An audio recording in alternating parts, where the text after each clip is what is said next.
Greetings and good evening.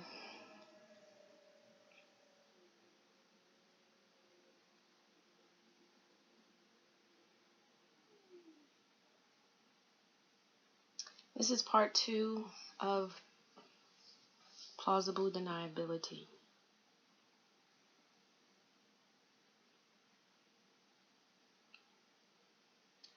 And my Audible. It's been some time since I actually recorded the first 2 hours, or 2 hours and about 15 minutes, I guess, of the book, the autobiography. And the reason that it has been so long is because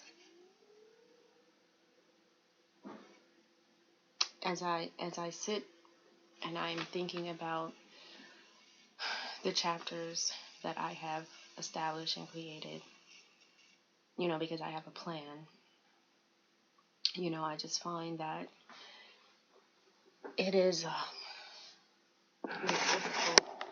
I feel like I need to. There are just so many things that are happening in the world around me, and since I took on this project, in addition to everything else that's happening in my life, I really just thought that taking on this project would just be a way to memorialize what is happening, and it's not turning out that way. And when I provided you with my introduction,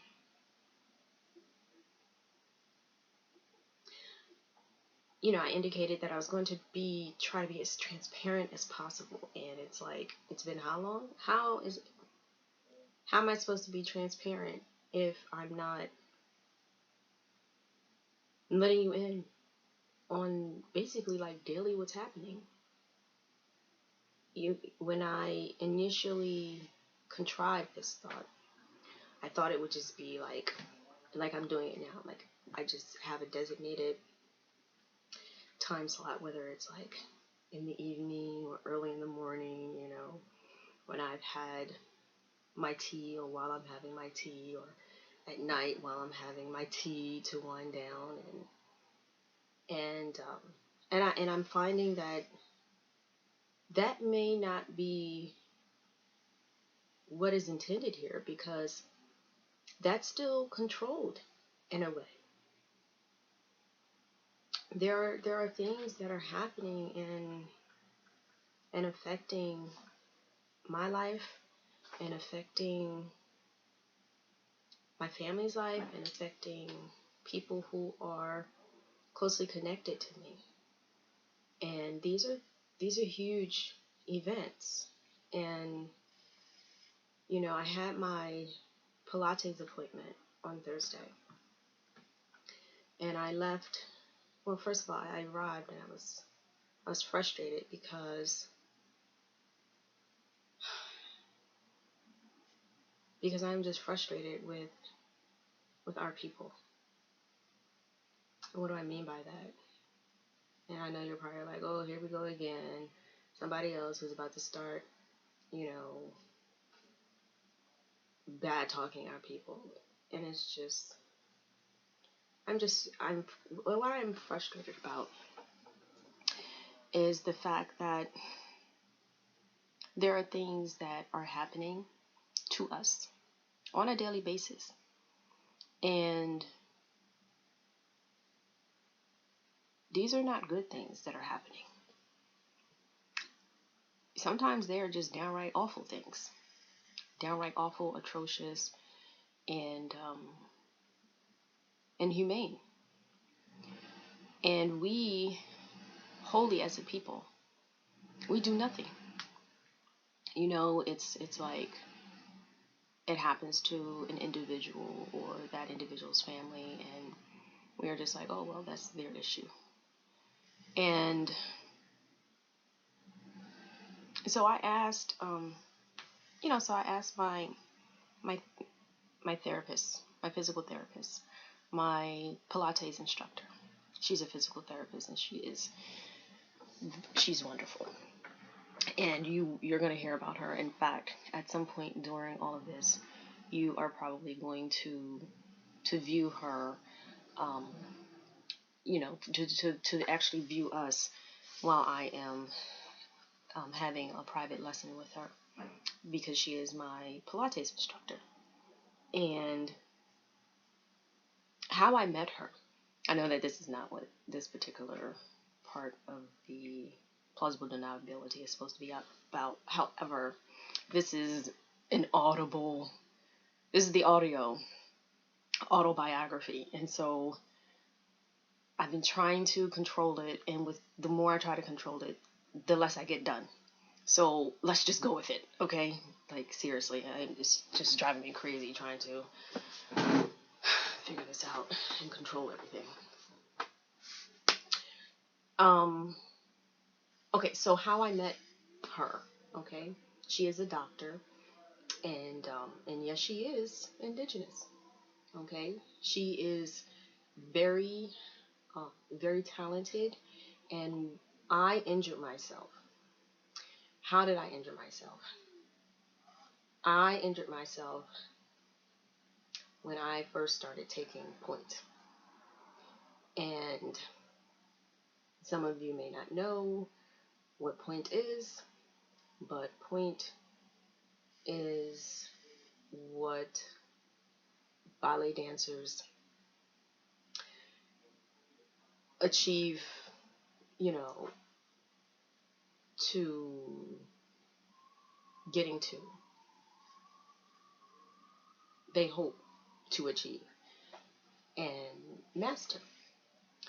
And but usually, like when you have someone who is going to take point, they are trained for a number of years to strengthen their feet, to strengthen their core, to just strengthen certain muscles that they actually need before they go on point. And I was incorrectly advised that I was ready for this. And so I began to take point lessons, and shortly thereafter, I developed, I rolled over one day, and I was like, oh my God, I can't move.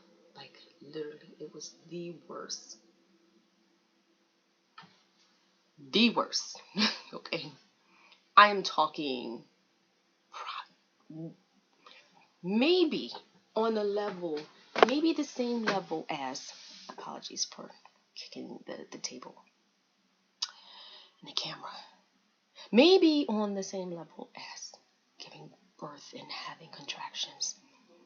I don't know, because it was really bad. It was excruciatingly bad. I couldn't think. I could not think. The pain was that menacing. It was in my bone marrow, pain. And I was very unhappy. And so I was in this pain just for maybe like one day. And I said, I cannot live this way. No, I cannot live this way. I do not understand when people are in pain, how they suffer through such pain. And so I asked one of my ballet instructors, not the one who injured me, not the one who advised me that I was ready to start taking point, but another one. And I explained to her the issue that I was having, and because I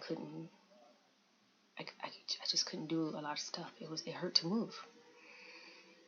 And so she provided me with the information, the contact information for Dr. R. Okay. And Dr. R, I went to see her just one time. And oh my God. Oh my God, that woman is like a miracle worker. Seriously. After one treatment, she assessed me and everything. And after one treatment, my back, it was like the pain was gone. Whatever the issue was that was causing my disability, okay, because there were things that I could not do. There were things like in terms of like with my body, I had never felt such pain. And if I'm saying that, then perhaps it was worse than birth, because I have given birth, and let me tell you, I would never, ever, ever want to have that pain again. But I also said I never wanted to have the birth pain again either. Neither one is forgettable. So, but she fixed me. She fixed me. I mean, the pain wasn't there, and she didn't use any medication or anything. It was just some maneuvering, and and she put this I think it was some kind of electromagnetic pulse and contraption on me, and work on my back, and then she had me doing like moving this way and moving that way, and let me tell you, I walked out of there. And then I went back just for a follow-up. Not that I needed to, but I just wanted to make sure everything was okay. And then I began to see her for Pilates. When I found out that she was also a Pilates instructor, I was like, absolutely. I would, rather, if I'm going to work on my body, my musculoskeletal structure, and and muscles, absolutely. Because if I were to re-injure myself, I know that this woman would be able to fix me. So anyway, I had an appointment. That's what got me to talking about Dr. R. So I had an appointment, and I arrived. I was frustrated, and I just was just like, oh, and of course, like my Pilates sessions are approximately 30 minutes. And so during the 30 minutes, Dr. R puts me through a very rigorous workout, and always, and this time I was just like, just asking her questions, and just really just like, maybe like more in the form of a statement, but it had to do with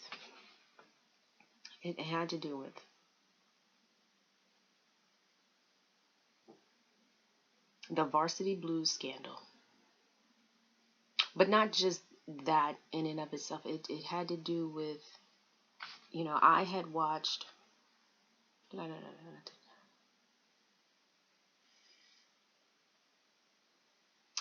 I had read a book, and then I began to have conversations about the book, and I began to research, and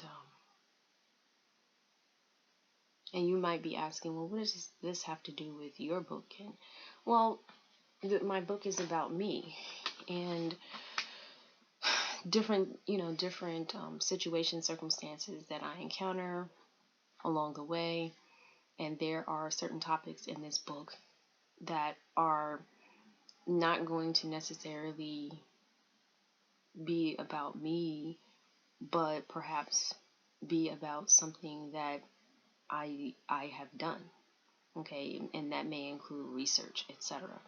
And since, like I said, since this is an audio, and I've never done this before, so I do not have like a roadmap in terms of like exactly specifically how this is going to be done, but I am diving in here.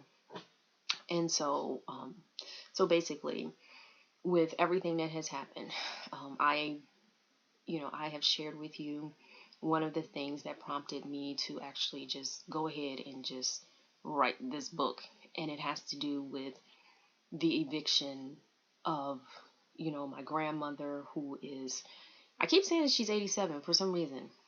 And American, because I vacillate between American culture and then of course I guess like Hebraic culture,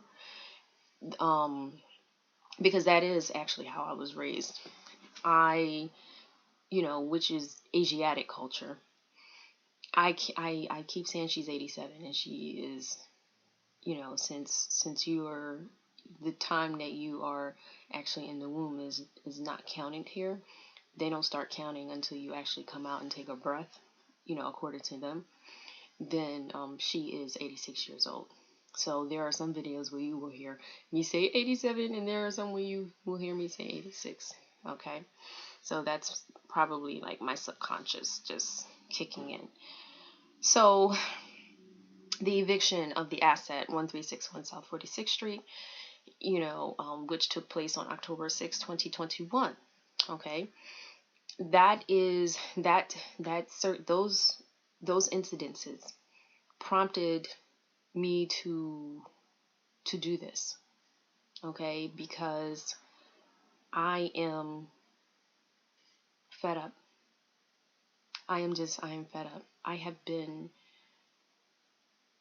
working to,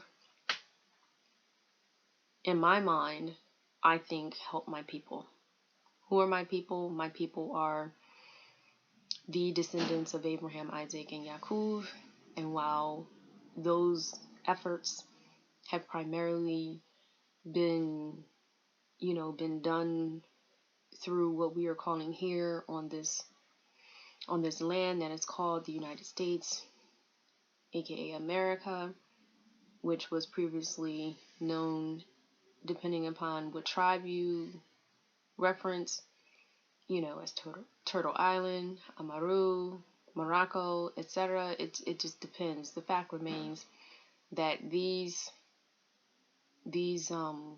colonial invaders, since the day that they came here, they have presented themselves to be operating, some form of a legitimate and fair, government. That is what they have been presenting, when there has just been nothing but all out hell that they have been unleashing upon the people who don't have the complexion for the protection here in these so-called United States of America. Okay. And so on this particular day, when I went to my Pilates class, you're like, what does this have to do with plausible deniability? We're going to get to that.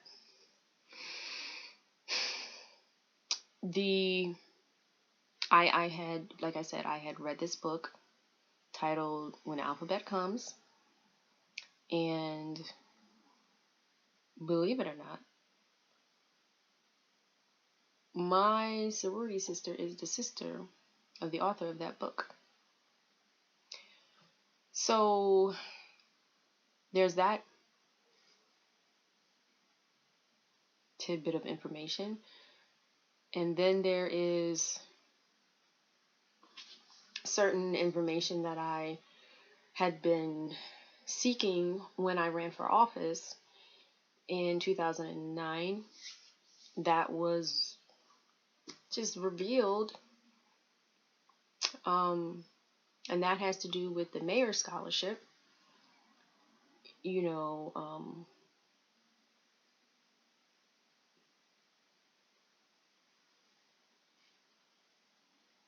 So through reading that book, I finally found someone who could confirm that that scholarship did exist. Not only could confirm that it existed, but he was actually the recipient of the scholarship. And what is the relevance of that? Well, when I ran for office in 2009, education was a part of the platform that I ran on. And one of the things that I was looking to revive was the mayor's scholarship, because of the encroaching that the University of Pennsylvania was it's not just the University of Pennsylvania, but the University of Pennsylvania is the primary land encroacher, okay, and dispossessor. And then you have the University of the Sciences, and then of course there are some other universities that are involved in the area. Temple, of course, is in North Philadelphia, and they are they are dispossessing people of their land. And I use this term dispossessing because it is a dispossessing. When you intentionally target a group of people because you dislike them for whatever prejudicial reasons, okay, and specifically Philadelphia, okay, Philadelphia is known for its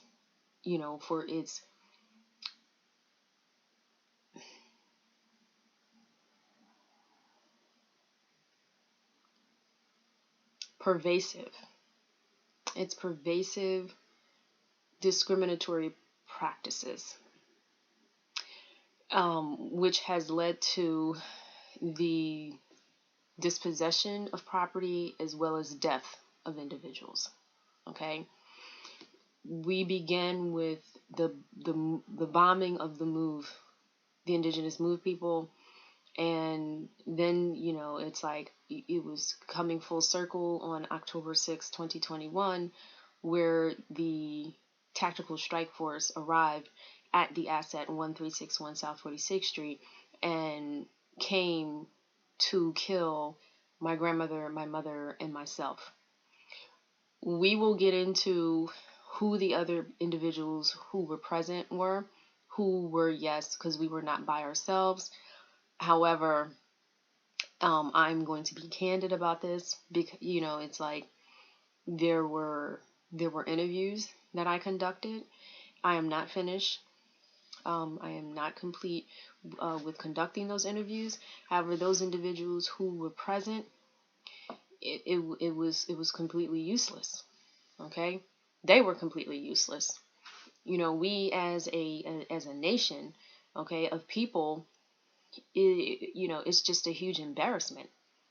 That is their behavior is an embarrassment, yes, and I'm talking about the colonial operatives. However, when this is our land. This is our land. And you're telling me that we have all these governments, these nation governments that are popping up, okay?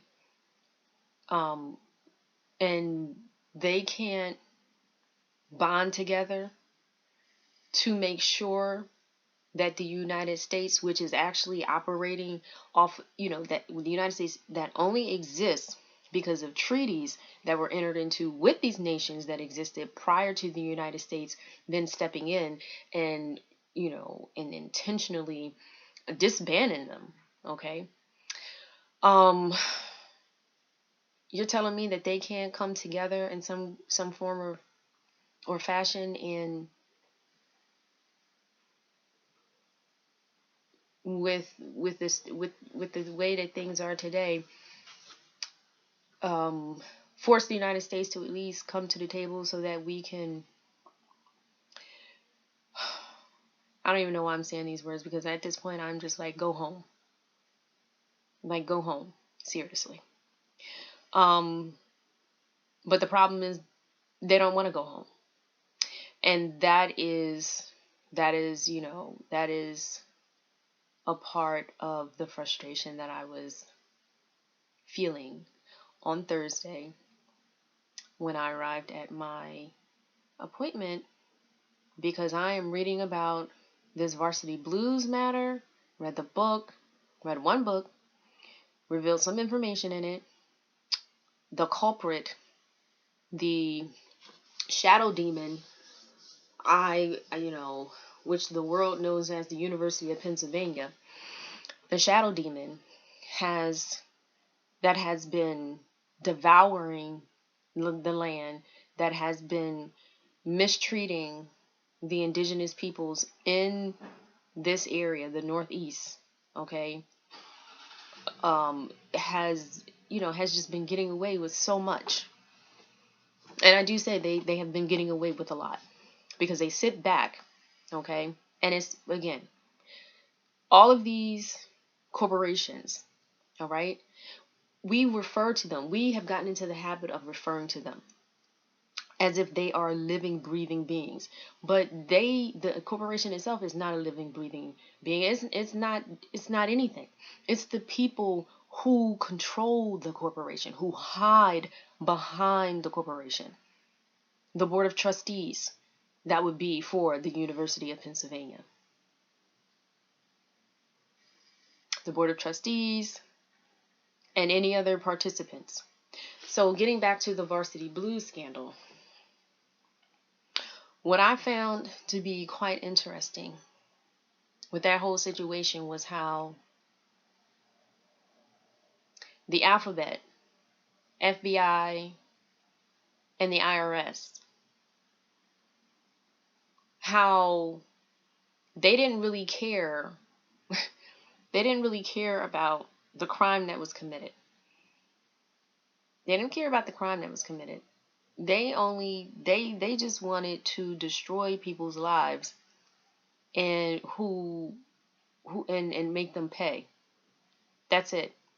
And what I mean by that, because that's pretty generalized, you have the alphabet within the movie, right? Because there's actually a documentary, and so I watched the documentary and I'm reading these articles, right? And I will get to specifically what I think is actually going on, because from that documentary I can tell you myself that is not the full story.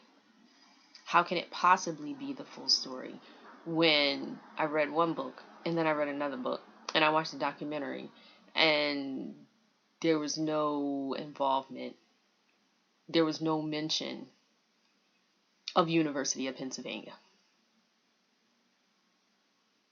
So, how can it be an accurate documentary? I understand that they said that there were about 50 individuals who Mr. Singer had contact with regarding, in order to orchestrate his entire scheme or scandal, right? And so it listed, some universities, but it didn't list, as a documentary, it didn't list all of them. Not unless there's going to be another documentary that comes out, and that may very well be, because at the same time that these individuals are still being indicted and sentences are still being provided, the documentary was like being made at the same time. I don't know. Is that the first time that has ever happened? That I don't know.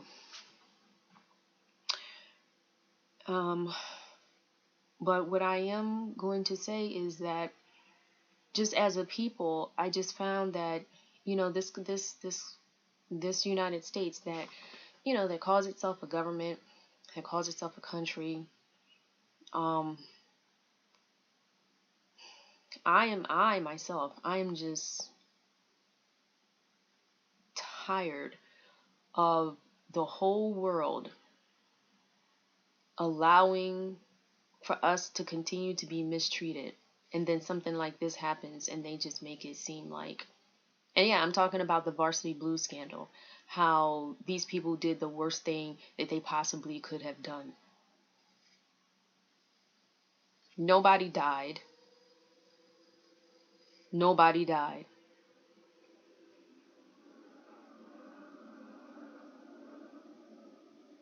Nobody died.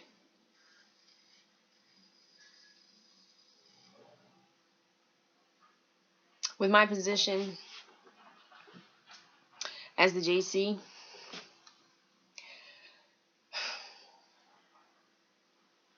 there were numerous times that I reached out to the IRS, numerous times that I reached out to the FBI, and I put them on alert as to what was happening, the corruption that was happening here in the city of Philadelphia, and as well as just giving them like just personal information and just sending them information, just showing them the evidence, not just in my specific case, okay, but also others.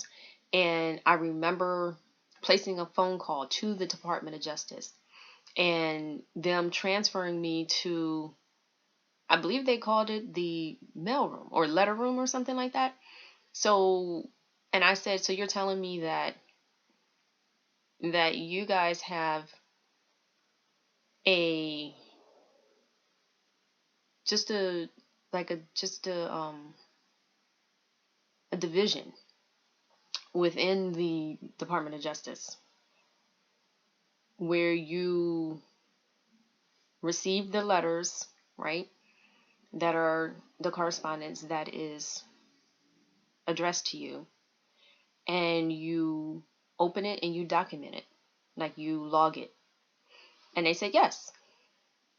And I said, well, I said, how many letters do you have from me? And then I had like a list of other, actually chiefs who had been in communication in terms of having sent by certified mail to the Department of Justice.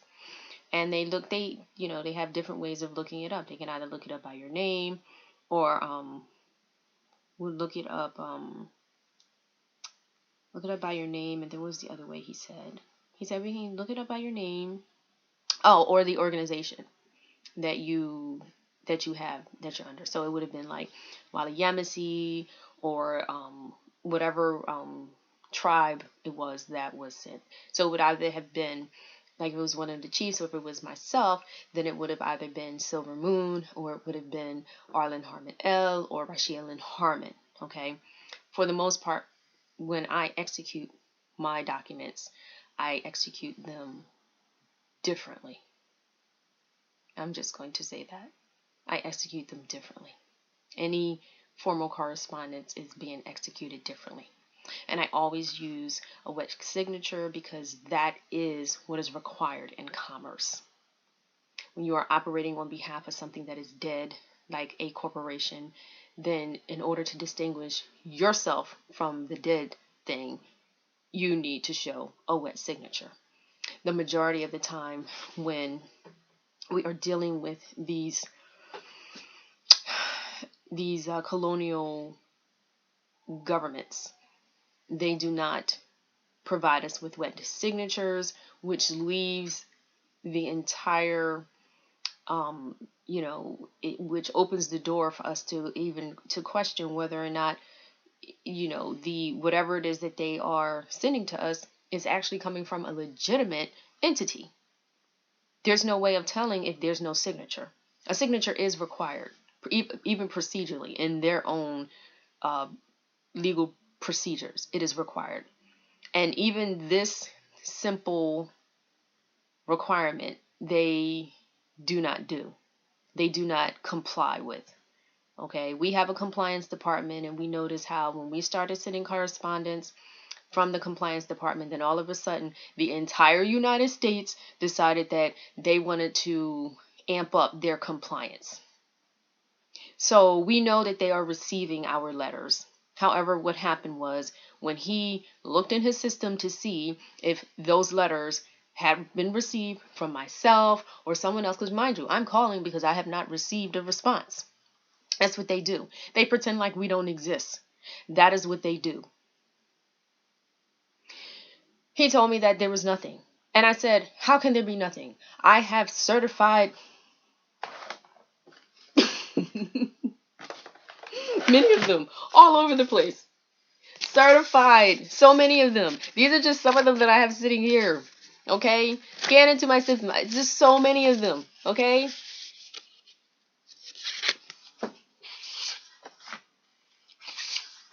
And there is no, and you're telling me you don't have any correspondence in your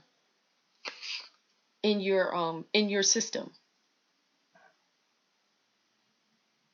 No, ma'am, we do not.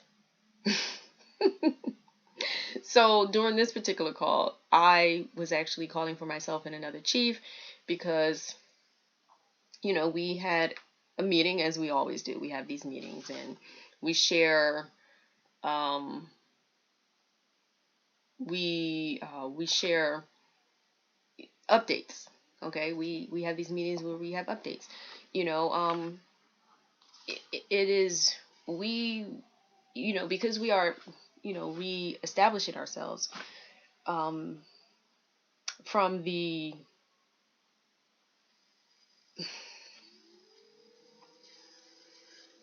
situation and the conditions that the United States had forced upon us. We are not 100% operational. We just aren't. And as I mentioned before, we wear many different hats. Okay, so it is very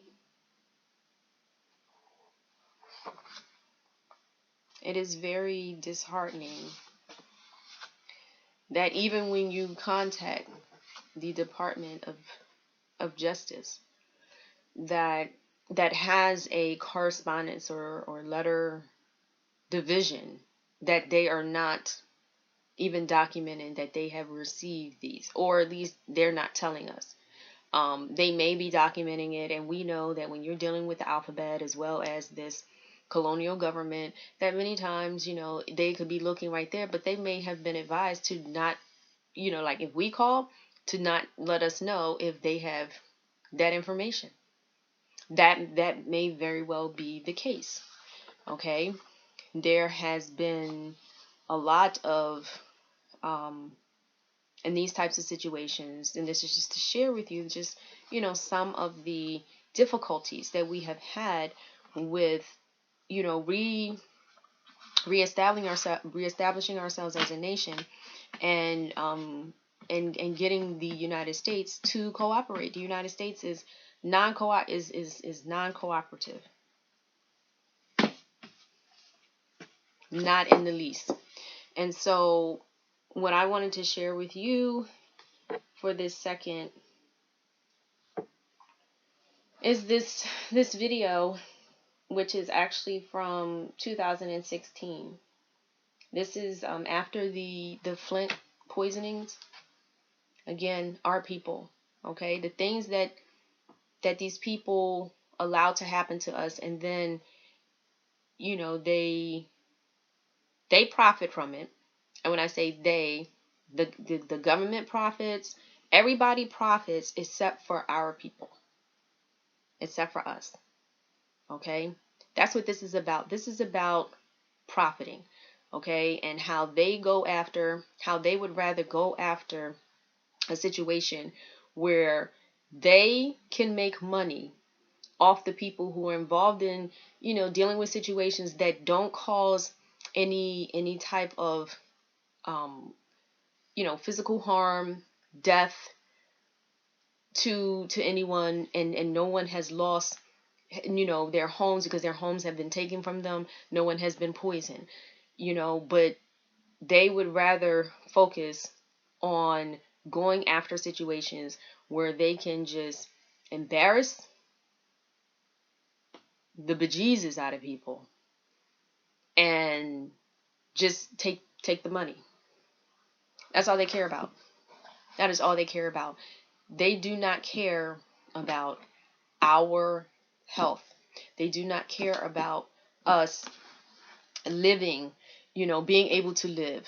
They don't care about it. They do not see us as being human. Okay? Now, throughout this, you remember that I have said this because I will provide you with the evidentiary support. I will provide you with that. And one of, I'm going to play this for you because you have to hear what he has to say. You have to hear what he has to say. And he is Mr. Matt Cartwright, okay? And he is questioning. This is he's questioning Governor Snyder when Governor Snyder was facing questioning on the Hill. And Representative Cartwright called for his resignation, okay? And listen to what he has to say. I'm going to play that so that you can hear it.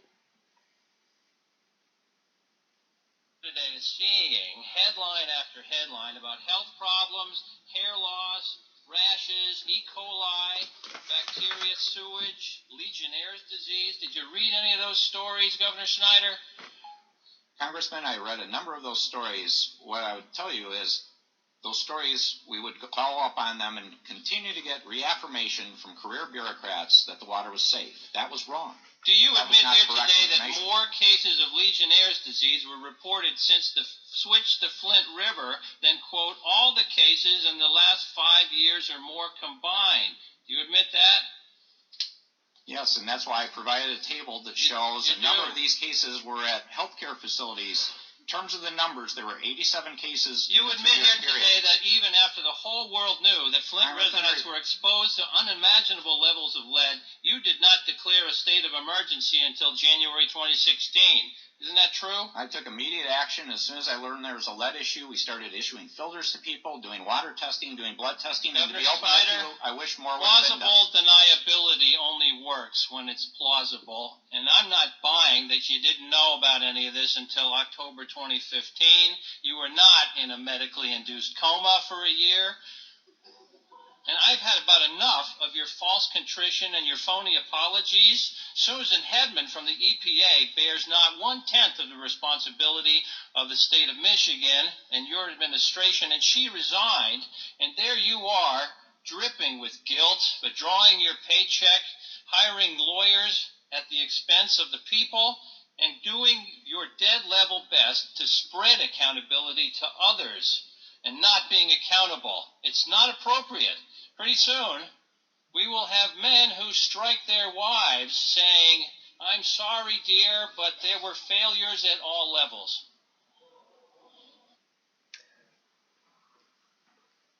So,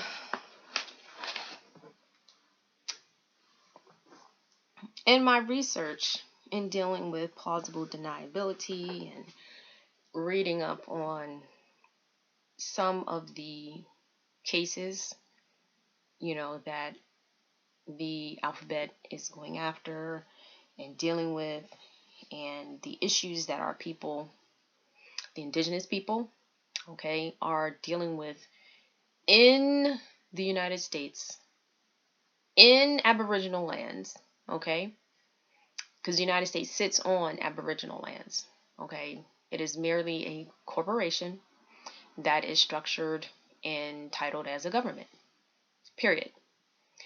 I have the Articles of Incorporation, and every so many years they reincorporate and they change the name around. So here we have Mr. Cartwright, who has told this individual that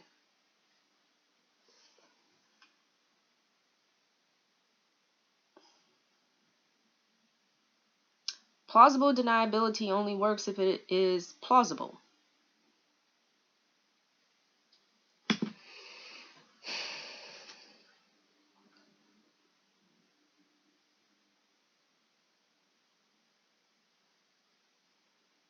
And that shifting this responsibility, or try not to own up to and be accountable for what has happened, is, what did he say? You have not been in a coma for almost a year. So you knew what was going on. Well, I could say the very same thing to all of those who are a part of the United States government in whatever capacity, that they knew what they were doing when they killed all of the indigenous people, when they enslaved the indigenous people, those they did enslave, when they, when they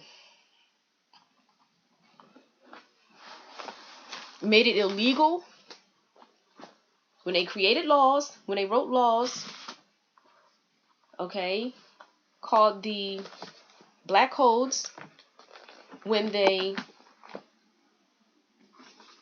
created legislation called the Non-Intercourse Act that prevented indigenous people from being able to engage in commerce, when they created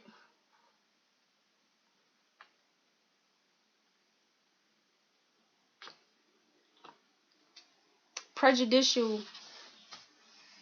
laws and discriminatory laws that prevented indigenous people from, once they assimilated, okay, and they had jobs, or after they received their GI bills, that they would then not even be able to afford to purchase a home for their family, for themselves or their family. This is what this government has done during the United States, and the whole world knows it, and they don't care. So when I read those books, and then I watched that documentary, there was something that really stuck out about that documentary. And then that book that I started to read, titled Rigged Justice. And I started to read that because after I watched that documentary, because there was an individual in that documentary who, from the documentary's perspective, I guess, you could clearly see, without having any legal training, that individual had been set up, had been, like he had no knowledge or intent regarding any type of bribery. And then he was advised that he should actually plead guilty, because from the conversations of the recordings that the alphabet had, the FBI, that he should plead guilty. And as a result, not as a result of the him pleading guilty, but as a result of his alleged involvement, right, in this entire scheme. And he never received a dime himself from it. In fact, Mr. Singer, and I could see like what was happening. He was trying to get this man to come on board, and so he was what I would call buttering him up, okay, and trying to develop a relationship, okay, because this individual was not as quick to see what was really going on, and to either involve himself directly or just flat out say, no, I have no interest, okay. And at the same time, if he knew, at the same time turn down the donation. But what he did was, when Mr. Singer wrote the check, he went to the I guess it was the whoever who I don't know if it was the admissions office, or not the admissions office, but the probably the office of, and I should know the name of this. I had a very close friend who actually worked in this office while I was in law school.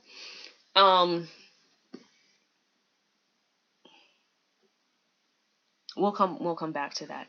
But he turned the check over to the school. So, and they mentioned this in a documentary. Never in the history of such a scheme has a victim actually been has the victim actually received like payment in the process of being the victim. Okay, so how can you even label them as being the victim? See, this is where the whole this is where the whole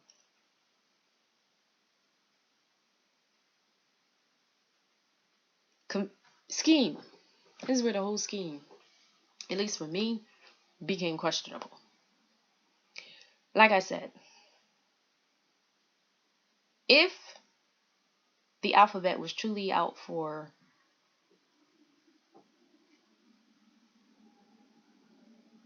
getting justice, right? In making sure that those individuals who committed the crimes were, that they were the individuals who would suffer. No, suffer. I don't want to say suffer. They would actually pay for the crimes that they committed. Then why is it that the individual who was the orchestrator of this scheme, why was he the one who got to continue to live his life as long as he became a rat, an informant for them, set up these other people so that they could go after them? He's the one who came up with the plan. He is the one who was actually making most of the money. He got to keep the majority of the money. He merely sent a paycheck to the individuals who were feeding him. Well, I'm not going to say the individuals who he was actually using to get these children into these universities. They were the side door openers, okay, so to speak. That's what they called it, the side door. Front door, back door, side door. So what exactly is really going on here? What exactly is going on with what is truly happening to our people in this country? They tell us that we are equal. They tell us that we have the same opportunities. They tell us that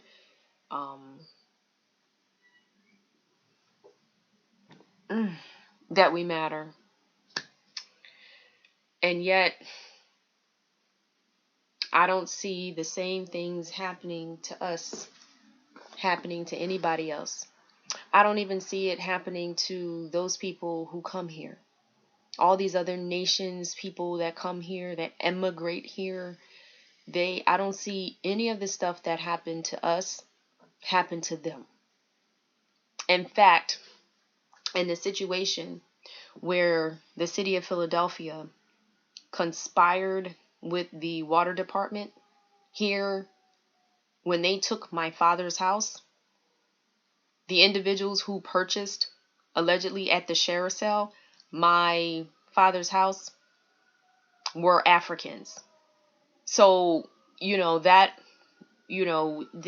I'm here to set the record straight.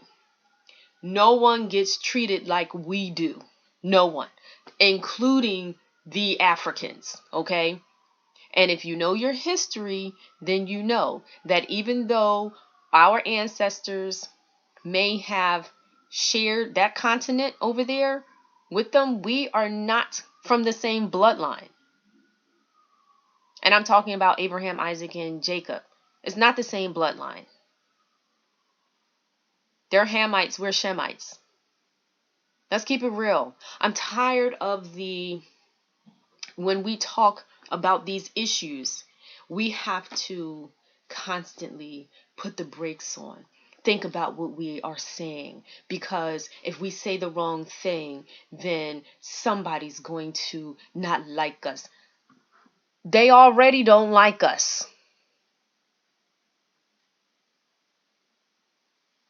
They don't like us. When are we as a people going to wake up and realize that merely because one of us, 5 of us, 10 of us, 20 of us make it, and we have the, as long as we follow them, then we will, we'll be able to skate. We'll be able to skate. As long as we follow them, we do what they do, we shut up, we bend over, and we just take it with a smile, then we too can eat the crumbs from their table when they are done. When are we going to start, caring about what happens to our neighbor who looks like us? When are we going to start caring about the constituents, our constituents who look like us, when we are their elected public officials? When are we going to do these things? When are we going to take a stand for what is right, even if it means not getting elected or not being able to live in a certain community because we now fit in, or because we're easy on the eyes? When? See, my goal is this. My goal is not about individually me. What I actually care about is us as a people no longer being the tail and once again actually being the head. That's what I care about. And so individual successes. I remember once, oh my God, this is another Miss R in politics. One is a doctor, the other one is politics. She asked me a question. I had a conversation with her. This is when I ran for office, for state senator. And she asked me a question. She said, what does success mean to you? Because I told her I wanted to be successful. And she said, well, what does that mean to you? And at the time that she asked that question, success meant something completely different to me than it means to me now. At that time, I was thinking on an individual level. I actually was thinking about me, myself, what success meant for me, what I saw for myself.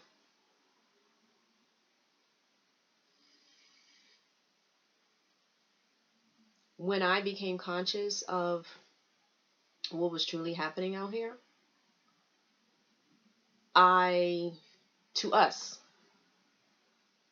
when I became conscious to what was truly happening out here to us, I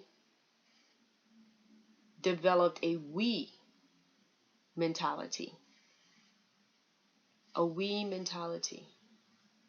How it's like, I always think about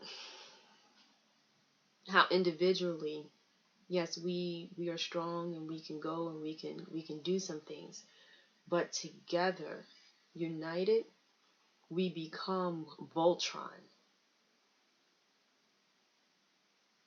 the defender of the universe. The defender of the universe. Because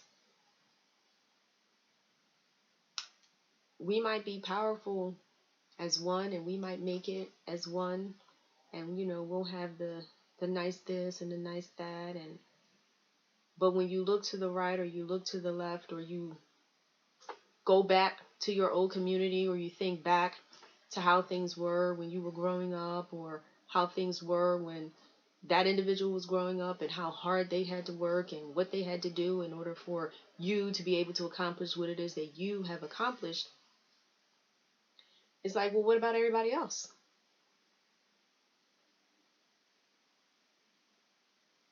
What about everybody else?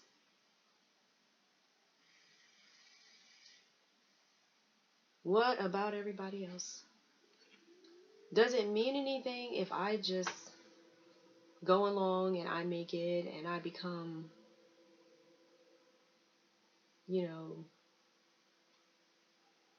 just another coon and buffoon? Does it mean anything? And I know, some people, they don't care. All they care about is just the material gains. But what does it mean if a man gains the whole world and yet he loses his soul? And I guess I began my perspective on what success meant to me changed after I was poisoned. And those colonial operatives caused me to lose my life. And then I was, I came back. I guess my perspective changed. When you have an encounter with, with death, I guess, you kind of like, it's like somebody has just hit you over the head, and there's a light bulb that finally goes off, and you finally know what the meaning of life is.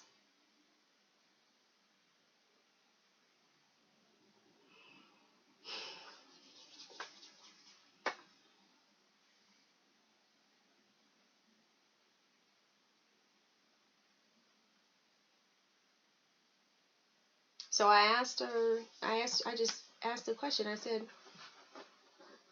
why do they hate us so much? Why do they hate us so much? Even in this story. See, because if I didn't have that sorority sister, and if I was just someone to just watch that documentary, then I wouldn't even know that this other individual existed. I wouldn't know that. And I think that, I don't know why. I mean, it may, for whatever reason, but it's not like you don't know who I'm talking about. And the reason I say that is because it's not like this individual was a hush hush, quiet individual in terms of like who he was in the entire scheme of things. No pun intended. But it was like they wanted to keep him separate. But the way I saw it, the way I see it, without him, they would not. It is interesting. From the documentary, they make it seem like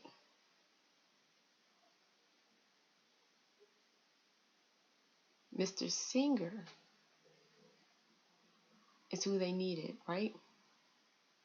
And then, and he's the principal, okay? The principal corporation. And then, like, from him, all of the subsidiary organizations, people involved, he was actually able to point to who was who. Just keep naming people. And he had no issues with that. But the thing about it was, before they got to these guys, they actually indicted somebody else. His case was first. And they tried to ruin his life, smear his name, make sure that he never, worked in the industry ever again, etc., etc., etc. And So I just thought that was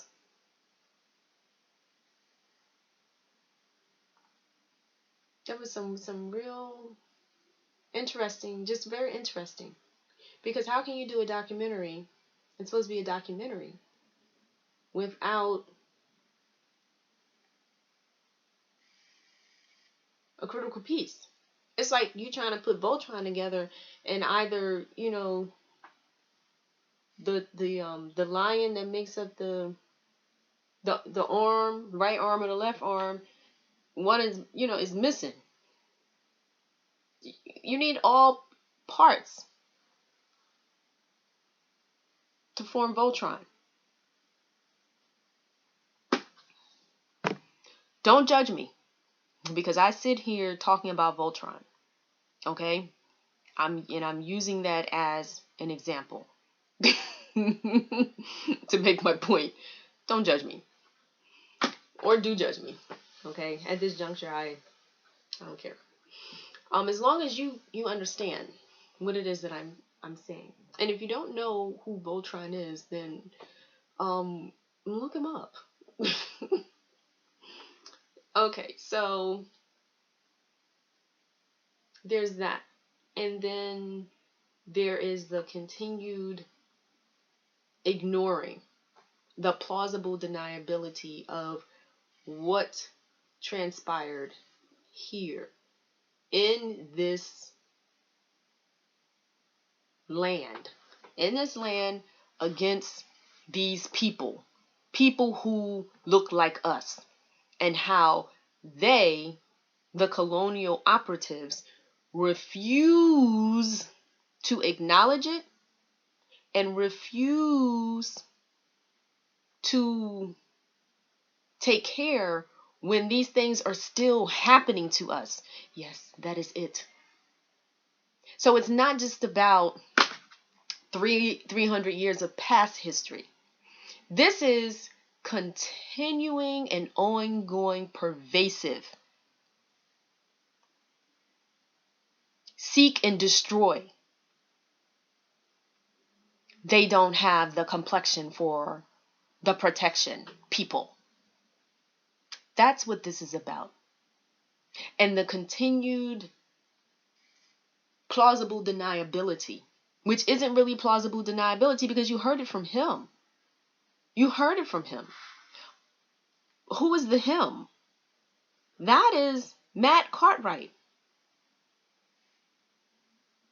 Mr. Cartwright.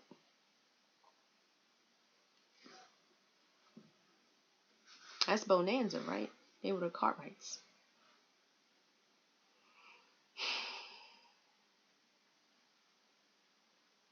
People who put dollars over the fundamental safety of the people do not belong in government. That's what he said.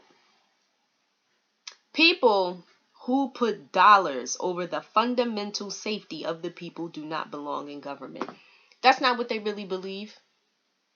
Because if that's what they believed, then we would not have an unlawful mortgage foreclosure situation here in the city of Philadelphia. And I'm sure that it's happening in other places as well.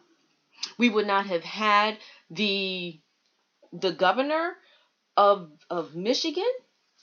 I think he was the governor, right? We would not have had the governor of Michigan ignore the fact that people who look like me, who did not have the complexion for the protection, he would not have ignored the fact that they were being poisoned. Here in the city, the corrupt city of Philadelphia, they think it is a joke that during a simple landlord-tenant, alleged simple, I consider it to be simple, but who knows what was involved. I had announced, that I was running for mayor, and who knows what happened. This could have been some kind of setup. I announced that I'm running for mayor, and now all of a sudden I am persona non grata, and they want to kill me. Okay? This is not far-fetched. It's not far-fetched. There are so many things that have happened in the city of Philadelphia that have gone unquestioned, uninvestigated, by by the world, by the United Nations, by everyone. There are no investigations. And I consider the United Nations to be a part of the alphabet. The UN, they may not have, 3 or more alphabet that's a part of their acronym, but they too have been notified of what has been happening here. I have sent, and there are a host of others who have sent. And they tell us that there is a process. There's always a process when it comes to us. What is the process? How many of us actually have to die? How many of us? How many of us have to die? And in what manner do we have to die? Okay, because there was a time in this country where, the colonial descendants, they could stand around and watch, the government barbecue our people, or watch the locals barbecue us, and they would stand and they would clap, woohoo, and egg them on. And then everybody, they would take souvenirs. The souvenir was a part, whether it was some skin or, pieces of the individual who they had lynched. Plausible deniability.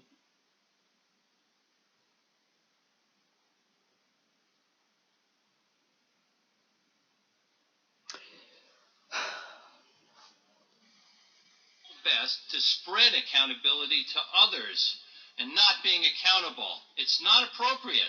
Pretty soon, we will have men who strike their wives saying, "I'm sorry, dear, but there were failures at all levels." There are failures at all levels in this country.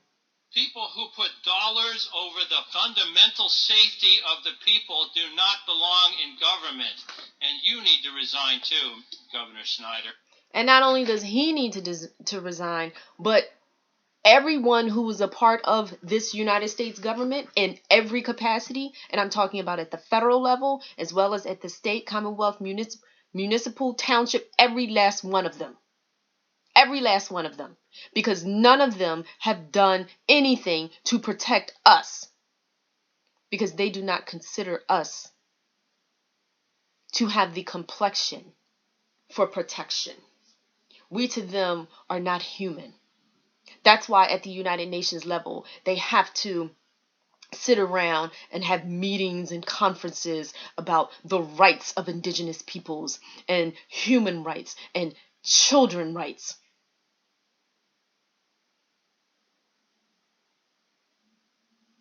The only people who think that they matter in this world are these people who have this pale skin. How else am I supposed to describe them? How else? Please tell me. White and black are terms that were legally created, made up. Legally created, made up terms. The English language, I had that conversation with you.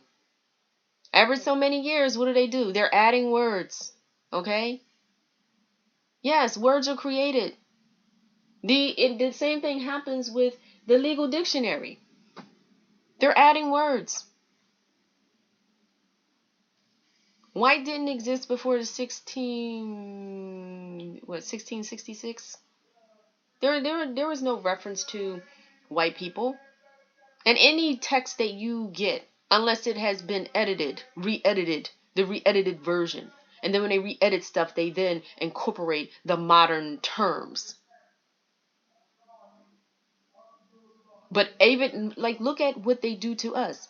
How basically every between 10 and 20 years, they relabel us.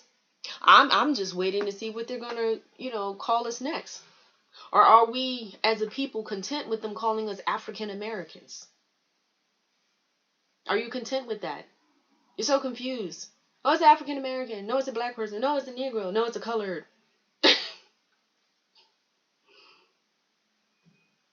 Indigenous, Indian, Native, Aboriginal.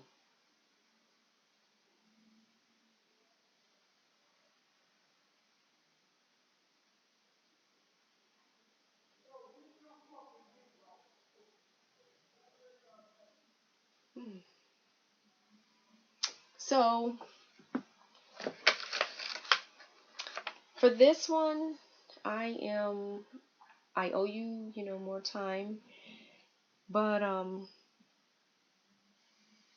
I just wanted to come on because I when I started this, I did tell you that I was going to be transparent and that I was going to commit at least 7 hours to each chapter.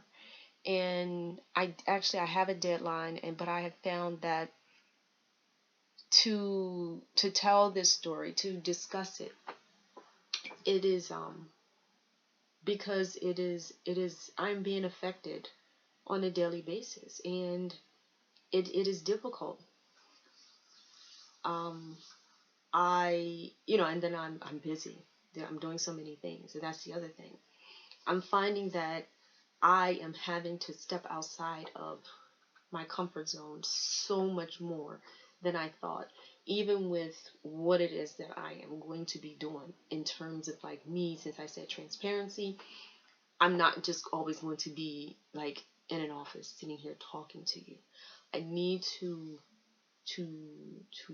share with you my life. I need to share with you, some of like what is going on.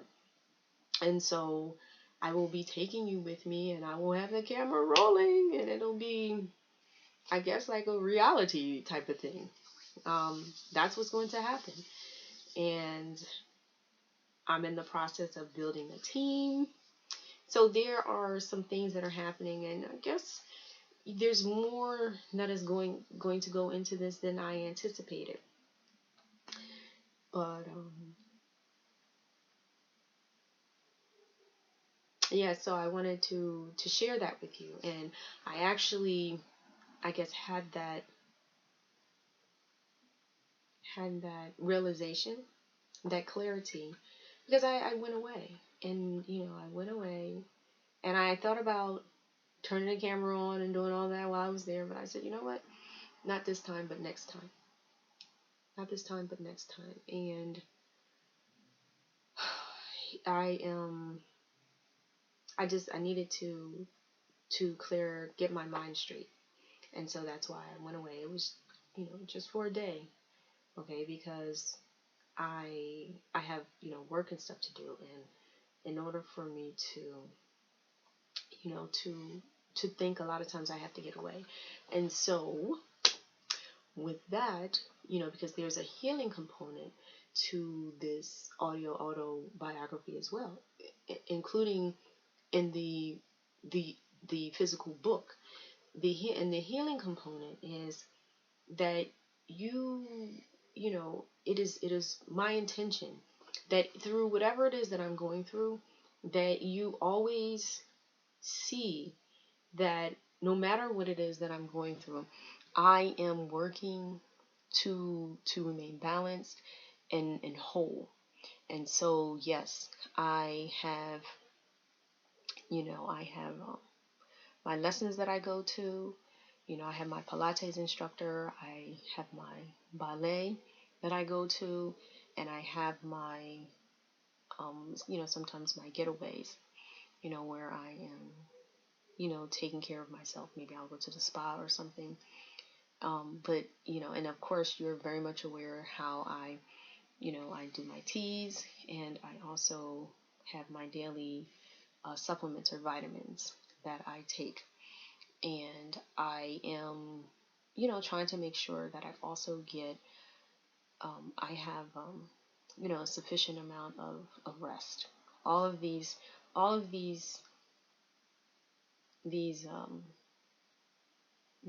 self healing methods that I participate in are very essential to my health. As you will see, like sometimes I look more tired, and and other times, and of course that depends upon what it is that I have been doing. And I work to visibly, internally and externally, take care of myself. When I am not whole, my body tells me. My body tells me when I am not whole. My body feels when I am not whole. I feel when I am not whole. And so one of the things that I know that I need to do is to take more time to also rest. Because while all of the exercising, okay, and whether in exercising is good for me, it's also good for me to rest.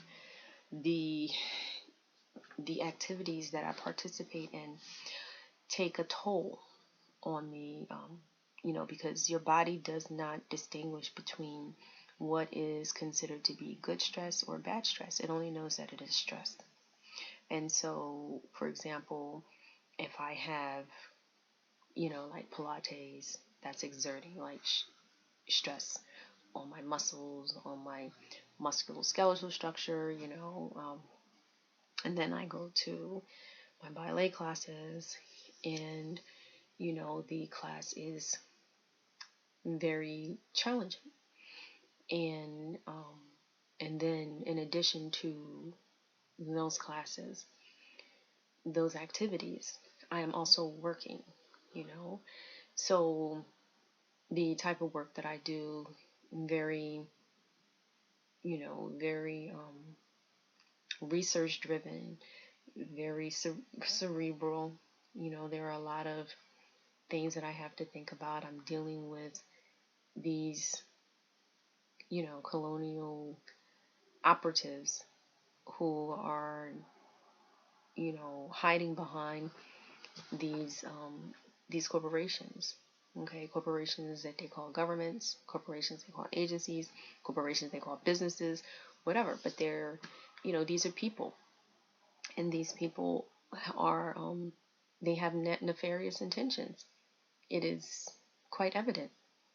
There is the constant denial of wrongdoing, constant, and they put themselves in positions where they hold themselves in high esteem and hold themselves above the law, to the point where they are themselves engaged in the same activity in which they come after you for. Now, that doesn't make what you do right, but it's like, let he who has not sinned cast the first stone. How can I sit in judgment of you when I myself am committing the same sin? And they do it all the time. And what baffles me, perplexes me, is that the people, they don't the majority of people, they don't seem to care. No one cares. No one cares. And I understand, like, this is what I heard. I was running for office in 2009, and I heard, there was I forget the specifics. I forget what issue it was. However, someone had approached, someone who was who is referred to legally in this country as being white, and asked them why it is that they had not voted for whatever law or whatever, for the bill. Is how a bill becomes a law, remember? And so this individual's response was, it's not my responsibility to take care of your people. Especially when your own representative, or your own people, your own person over there, that state representative or congressman, didn't vote for it either.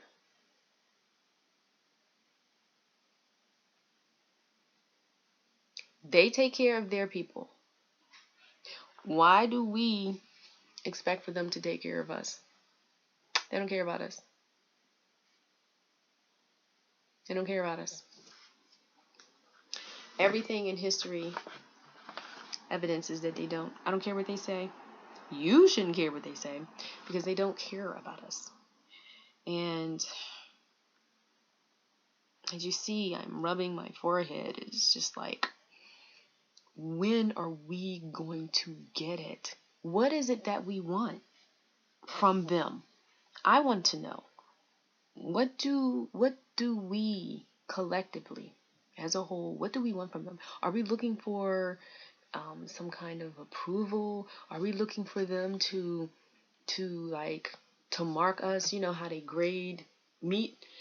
Are we looking for them to grade us, and be like, okay, this is the A nigger, this is the B nigger, this is the C nigger. What are we looking for? What are we looking for? What do we want? Why do we allow for the things that are happening to continue to happen? Because they're only happening because we allow them to happen as a whole. There's not going to be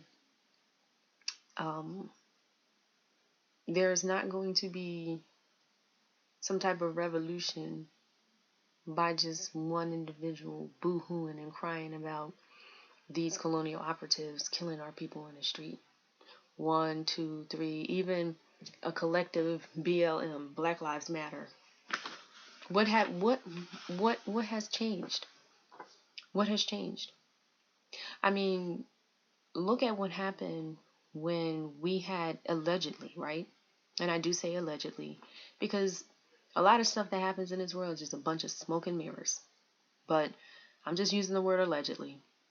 Allegedly, when they had, when the pandemic hit, right, and COVID-19 was on high alert in terms of it being created in the Wuhan laboratory, etc. Okay, this is what the news was saying here. I'm just repeating what has been said. I am not providing an opinion regarding that aspect of nothing. There was footage. Okay, there was reporting on how they may not be correct in their terminology, but I would like to be. And because our people, okay, Asian only means Eastern, okay?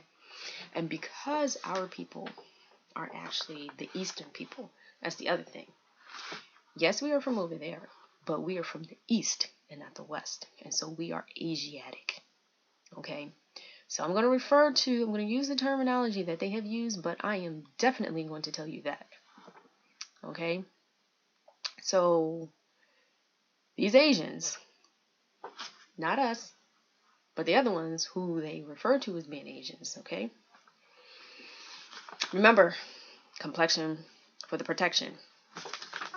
So they were reporting that they were being attacked. And within a matter of months, legislation had passed and there was protective legislation, for like anybody who for the Asians.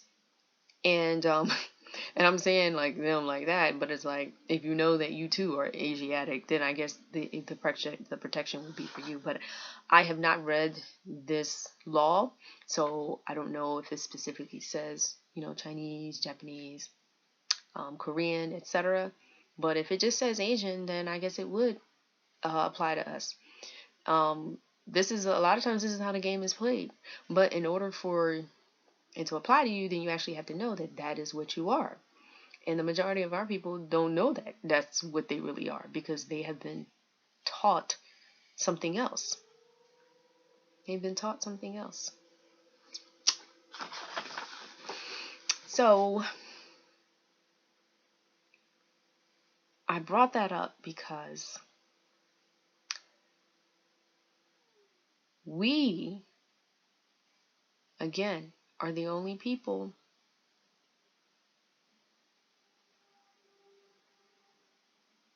horrific things have happened to. And then after the horrific things have happened to us, we were then lied to And, the education system here is based on those lies. Everything that has been done, it has been done to keep us at the bottom. You can't claim your birthright unless you know who you are. And if they send in the background kikiing and kakan because they know who you are, and then you come into them, you be like, well, I'm this, and they just looking at you like they still didn't get it. They still didn't come with the right nationality. They still don't know. And then they keep coming to us with these legal terms that were created, fictionally created. Legally, they might mean something in law, but they don't mean anything when it comes to nationality. So they still don't get it. Kiki kaka.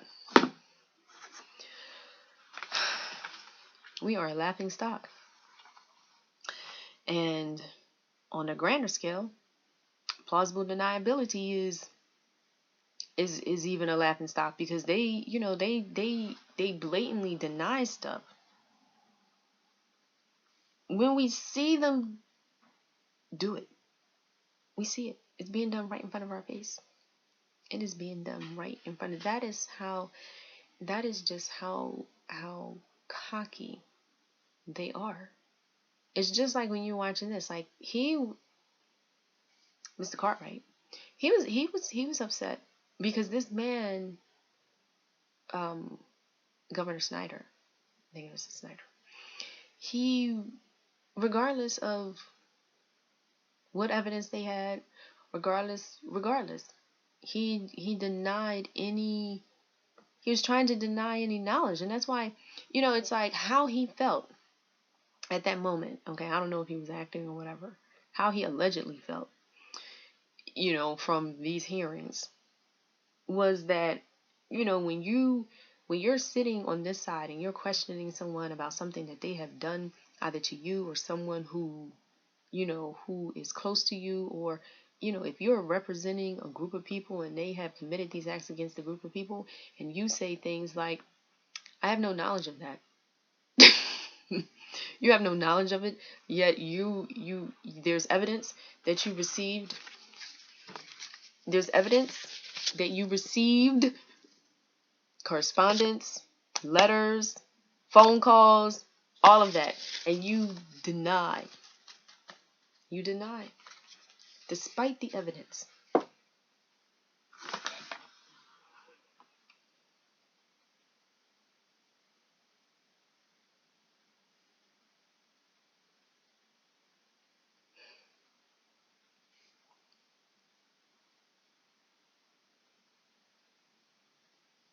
It is sickening. It is sickening. And because it is sickening, this is the reason why you must take care of yourself. You must do everything in your power to make sure that you have a healthy mind, you have a healthy body, and that your spirit is maintained.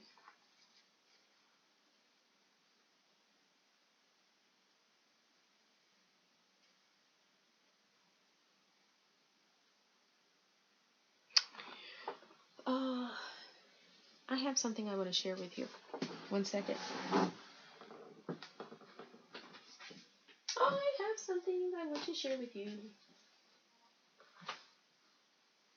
It was shared with me earlier, and I thought, this is really interesting, because you guys know, I think you know, I told you that I had, and there are no coincidences in the universe,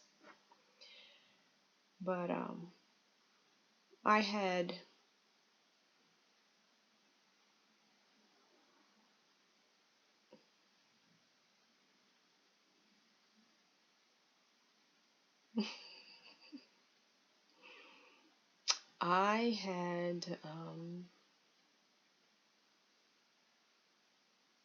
where is it? Let me pull it up.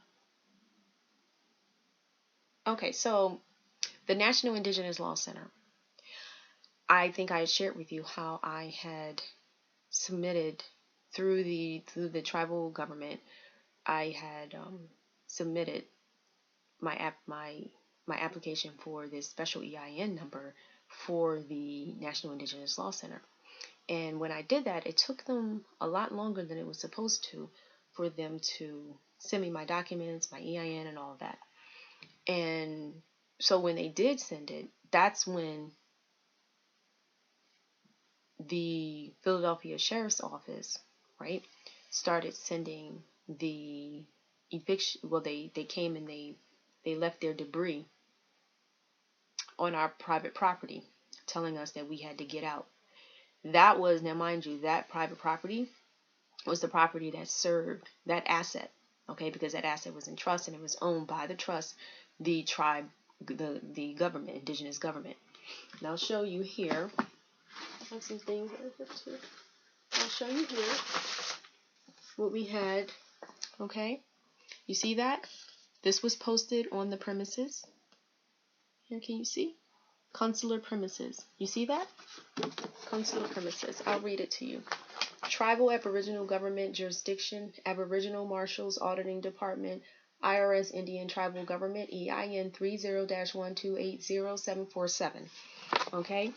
So, when the alphabet,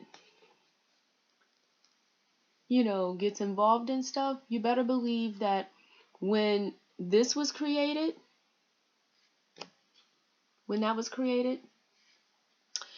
and we utilize this as the asset for this, that they communicated, especially in the city of Philadelphia, with the corrupt sheriff's department, the corrupt Court of Common Pleas, the corrupt Bar Association. That's the Pennsylvania Bar Association. Okay? There's communication amongst all of them. Okay? So when you talk about the alphabet, it's like the alphabet who's in the forefront, that's the IRS and the FBI and the CIA. Okay? But there are other more prominent, more what I would say powerful organizations, and that Pennsylvania Bar Association is more powerful than people think. And and those universities are more powerful than people think. And the people who are running those universities are attorneys. Okay? Attorneys. All right? And you were put on notice. All that is required is notice. But here it is. This was posted, okay? And you have the fingerprint, so you know that you are dealing with a living, breathing being, okay? Not some amorphous entity that doesn't live or breathe, but that's sending correspondence without any signatures or fingerprints, okay? This is private tribal government land. By order of the tribal court, let it be known to all whom presents this land and premises on it known as 1361 South 46th Street are assets under the jurisdiction of the Aboriginal Marshals and Aboriginal Controller's Office and Aboriginal Auditing Department of the IRS, Indian Tribal Government EIN 30-1280747. Okay? There's a phone number for the Consular Post Auditing Department, and yeah. And when they arrived, they announced that they were there to do damage. They had their SWAT tactical team armed to the T. They had their shields and their batons and their guns and everything. They had the tactical helicopter, above, circling, I guess perhaps ready to drop bombs in the event that they needed to do that. So this is the city of Philadelphia and what happens in the city of Philadelphia. And that day on October 6th, 2021, when that situation happened, and then, they carried me away to their so-called detention center, that was, horrific, where no living human being should be held in captivity, which is a violation of the Geneva Convention. The facility in which they are holding people,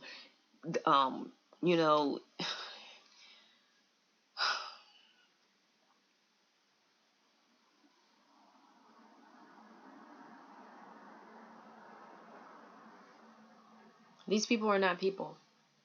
They're not. They can't be. I don't know any humans who would be able to treat other beings in the manner in which they treat. Oh, but then that's right. They don't consider us human. They don't see us as human. They have more compassion for animals than they do us. Okay, so this is what I wanted to share with you in addition to that. Okay, but it's all, connected. Plausible deniability. Plausible deniability. But what's interesting is that when I established this, the Indigenous Law Center, that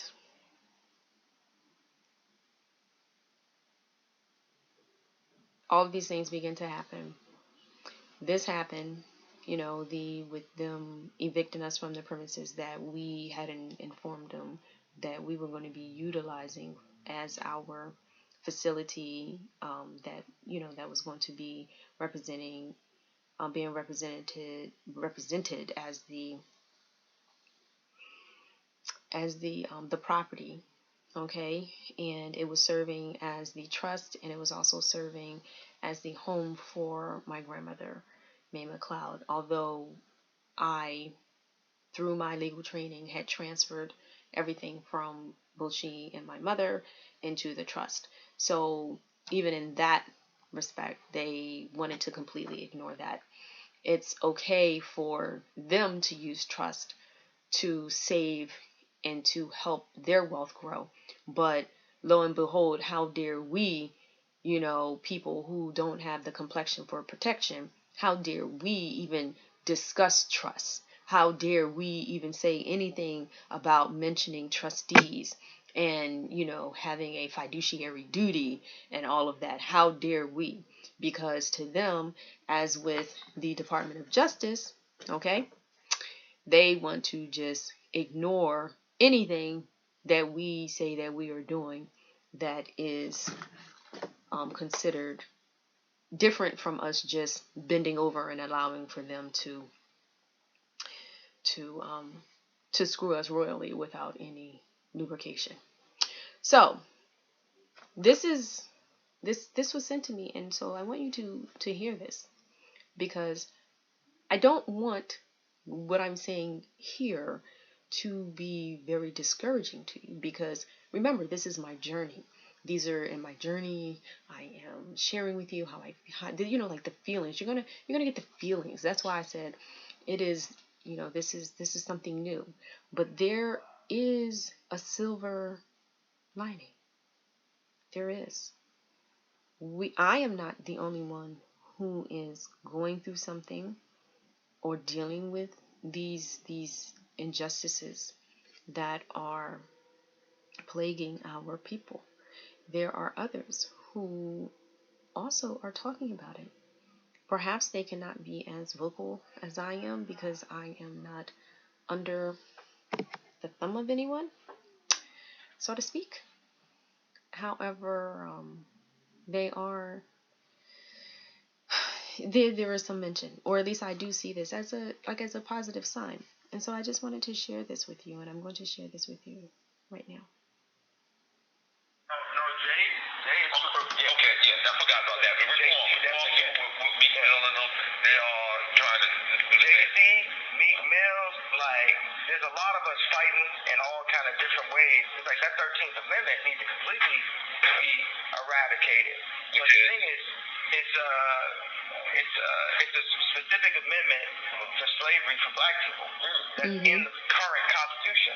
When we shut up and dribble and we rap and we do all this thing is still in the Constitution. As famous as black people and as powerful as we are and as influential as we are, there still are pieces of our 2021 Constitution that are only aimed towards the lost Hebrew race, the lost Hebrew people, known as black. You hear that? And that is still modern day slavery. Modern day slavery, modern day terminology, locked you in with terms, legal terms, legal. Drake doing a Legal labels. To bring life to Hoover. Okay, so these there is hope. There is hope. I don't want you to feel like, wow, like it's just doom and gloom over here. It's not doom and gloom. It's not doom and gloom. These are the growing pains. And like those who came before us, we are going to succeed. It is not going to always be like this. It isn't. But what we have to do is we can't stand by, we can't sit by, we can't lay down by and just be slothful about the whole situation. We cannot be numb to the situation. Yes, it is perhaps very difficult to accept the truth, but do whatever you have to do, like, excuse me, I guess I should say get over it. I was trying to change my mind from saying that and I had to sneeze. Yeah, get over it. It's like the truth is the truth. Not your truth, not my truth, but the truth. Okay? Don't try to turn it into something. And there's so many parts to this. There's so much that's going on. And I get why when people write, when they speak, there's a lot of editing that happens. You want it to flow. You want to maintain an interest when people are listening or reading or what have you. And so you want to pay attention to the sound bites and what words it is that you're putting emphasis on. I get all that. However, you know that what they have been doing to us is wrong. You know it. You know it. You know it. Regardless of what their laws say. Look at that treaty of 1730. I got that over here too. Let me show it to you.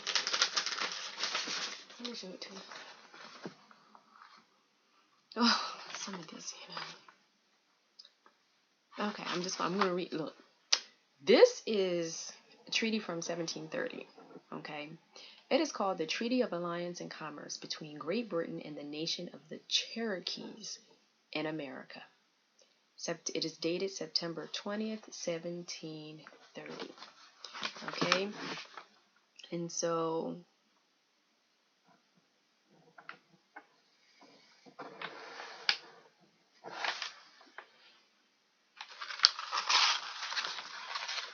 part 2 of this, and you can actually, it may not be so easy to find it. Let me tell you the story. Oh, I'm getting ahead of myself. Oh, I'm just getting excited. I'm getting ahead of myself. This is not supposed to be a part of this particular chapter. But why not? Because it can fit into the plausible deniability. Because let me tell you how I found this particular treaty. This is not a treaty that you commonly hear of. The treaties that a lot of the tribes use is the Treaty of Camp Holmes, and then of course the Moors use the treaty from some of them are using the Treaty of Peace and Friendship from 1787, and then the one from and then there's one from like 18 something. I have to get that one. There was one from 1787, but then there was reaffirmation. Okay, and so the year for that one escapes me right now, but I know it was like 18 something in the early 1800s. So I will get that to you because I mentioned it, and so I feel as though that I need to get that to you. When I am done, it'll probably come to me, and I'll be like, darn. So I'll just make a note for myself that I have to get you the year. Okay, But anyway, these are the primary treaties that people that are different nations, okay, governments have been utilizing to assist them in their fight for their rights and to be respected. Okay, respected. That is the term, to be respected as a nation, to be respected as human beings, because our nations are different from the colonial operatives nations. Our nations are based upon natural law, meaning the natural people make up the nation. We are living, breathing beings. We are not corporations. And so there was an argument, not an argument, it was really a statement or a question that someone presented. And they said, well, show me a nation today that is not a corporation, or show me a government today that is not a corporation. So it doesn't really matter, yada, yada, yada. Yes, it does matter, because when you're dealing with the indigenous people, when you're dealing with the children of the one and only true and living Elohim, you are dealing with living, breathing beings. When he created us and he formed us, he breathed the breath of life into us, and he made us a nation. Okay? Those nations that came after that, they are all the descendants of the nation that Yah created, that Yah promised to Abraham. That's why I always talk about us being from the line of Abraham, Isaac, and Yaakov. Okay? That's it. That's it. Yes, we have a duty and a responsibility because of who we are. And because of who we are, that is why the rest of the people, the world, they despise us. They despise us. Now, getting back to this treaty. The title of the treaty, because I just mentioned the name of the other treaty, I called it the Treaty of Peace and Friendship. Well, this is the Treaty of Alliance and Commerce between Great Britain and the nation of the Cherokees in America. So you might say, well, what does that have to do with us? What do you mean, what does it have to do with us? I know that many of you are Tsalagi or Cherokee. Okay? I myself, Tsalagi and Cherokee. Tsalagi Cherokee, I'm saying Tsalagi and Cherokee. Tsalagi is Cherokee, okay? It is a mispronunciation. Cherokee is a mispronunciation of Tsalagi, because our ancestors, our indigenous tribes actually spoke Hebrew.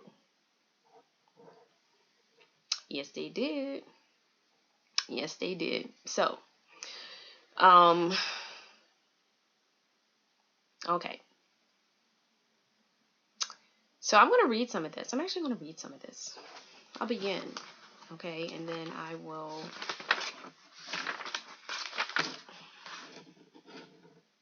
because I'm going to include this treaty in. How about this? Since we're already at almost the 2-hour mark, I will just read just the first page, right? And then what I can do is I can pick up with the next one with dealing with this and also some other aspects regarding plausible deniability and the Pennsylvania Bar Association. Okay, so I'll read that. Okay, so the first clause begins as follows.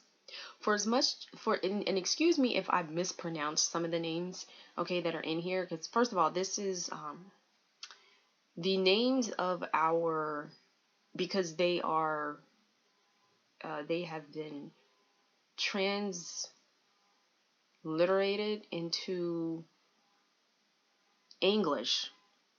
The pronunciation, my pronunciation could be incorrect. If I mispronounce, I apologize in advance. Okay, so please bear with me. Please do. I mean, no disrespect. I don't take it as if I am all-knowing, and I have been studying the Hebrew language, but with everything that I am doing, I am not a very good student. You see that? So, I mean, I have the lexicon, I have, the books and everything, and I was even taking the classes at some point. However, my commitment fell off because I had other responsibilities, and I was being attacked. My goodness. Being attacked by the colonial operatives here in the city of Philadelphia. I mean, my goodness, like, there's only but so much you can do when you're being attacked and terrorized by terrorists who have been trying to destroy you as a people since the moment they set foot on your land. Oh, I know others, they want to hide it, but it's like, when are these open sepulchres going to? They are not. That's why Romans 3:13 says that's open sepulchre. And if you don't know what I'm talking about, you need to go there, and you will know exactly what I'm talking about. Bottomless pit. Okay? Bottomless pit. It's never going to be enough. They don't care. They took our land, and then it's like, then they forced us off our land, and then we went, and then we built, and it was like, that wasn't good enough. Y'all got your own communities, to help y'all. You guys are prospering and thriving, and we're gonna bomb and burn everything down. And oh, how dare you go off after we bomb and we destroy everything you have, and you go and you try to rebuild. How dare you? We're gonna bomb and burn you again. And and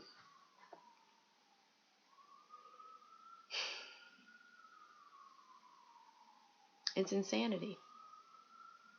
And no one can deny that it isn't. The actions that the United States have engaged in are the acts of insane people. And what is ironic is that whenever you have individuals such as myself who step up and who strive to take a stand against them, the first thing they want to do is to label you as a crazy person or you as the lunatic.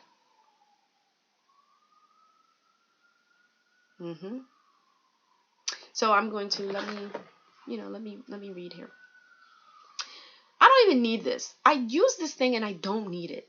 I have this for like really, really tiny, like fine print, and I just find that I just fell into the habit of just using it because I've been obviously reading documents with fine print, and it's like, why do you make it so small? Of course we know why they make it so small, because they don't want you to read it.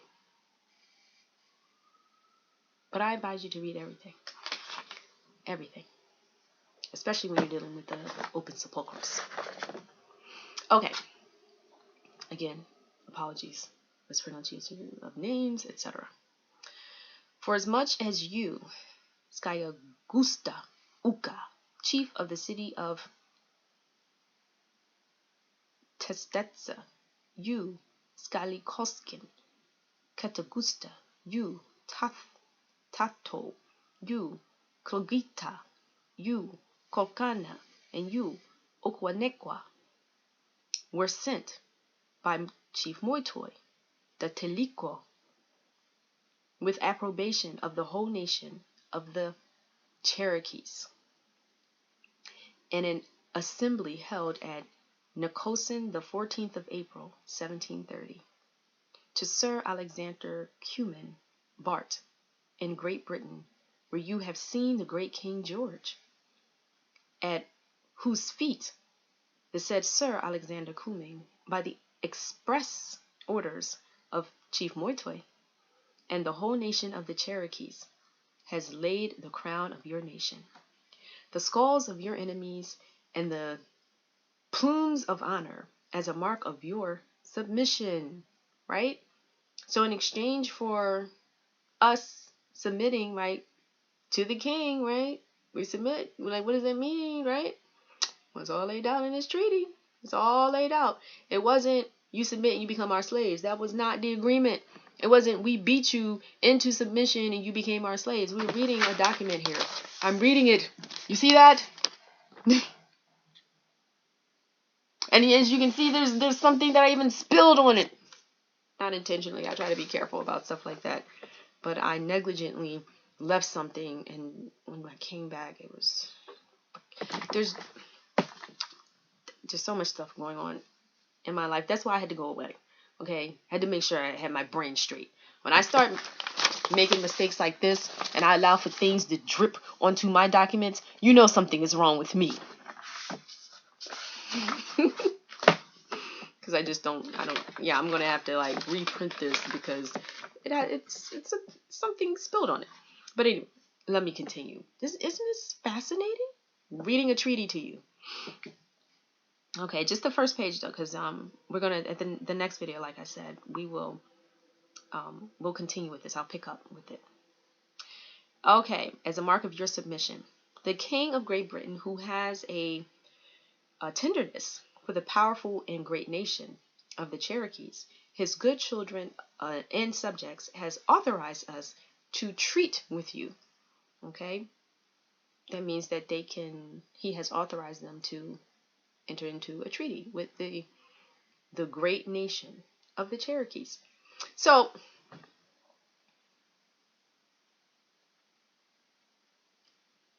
I'm just going to read.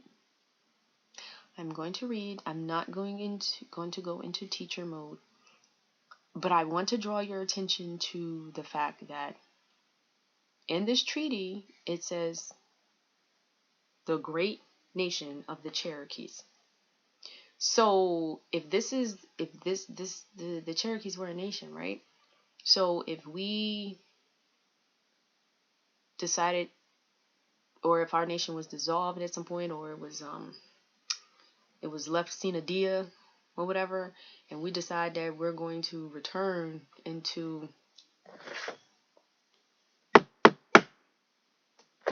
nations back in session, why is the United States interfering?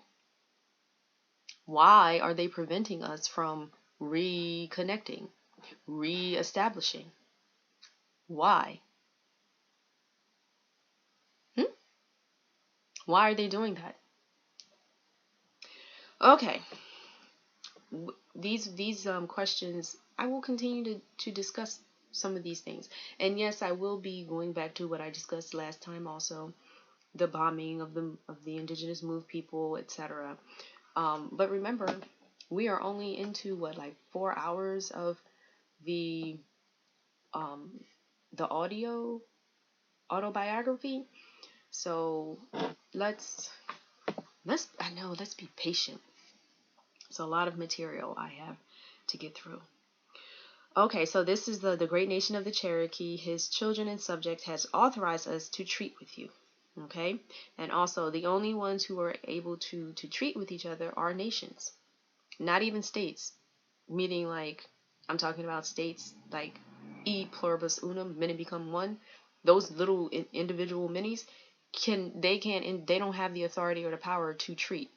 Only the United States, because the United States is considered the nation. The state is not a nation. You got that? All right. So, and in this character, we confer with you as if the whole nation of the Cherokees, its old men, its young men, its women and children were here present. Okay? And you ought to look upon the words which we say to you as if pronounced from the lips of the great king, your master, whom you have seen, and we will, I think it says we will consider the words which you shall speak to us as the words of your whole nation, delivered frankly and sincerely to the great king, whereupon we give you 4 pieces of striped serge. So I will stop there, and we will pick up from there. We will pick up with number 2. I'll write that down here on my outline here, so that we will do that.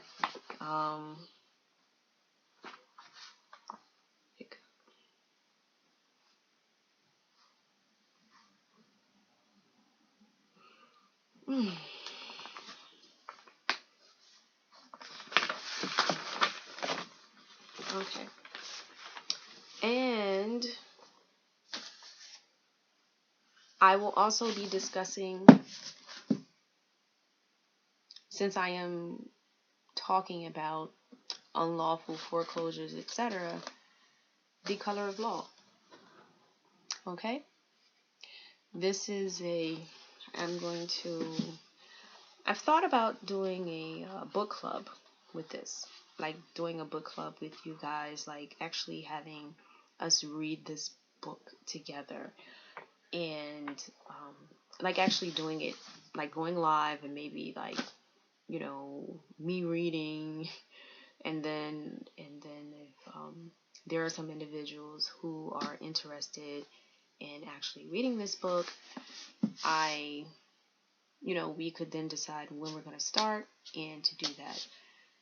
And I think it would be great to read this book, with a group of people who are interested in learning more about, the colonial operatives and the discriminatory and unlawful acts that they have engaged in as a corporate government. And I just think that, for whatever reason, educating our people properly.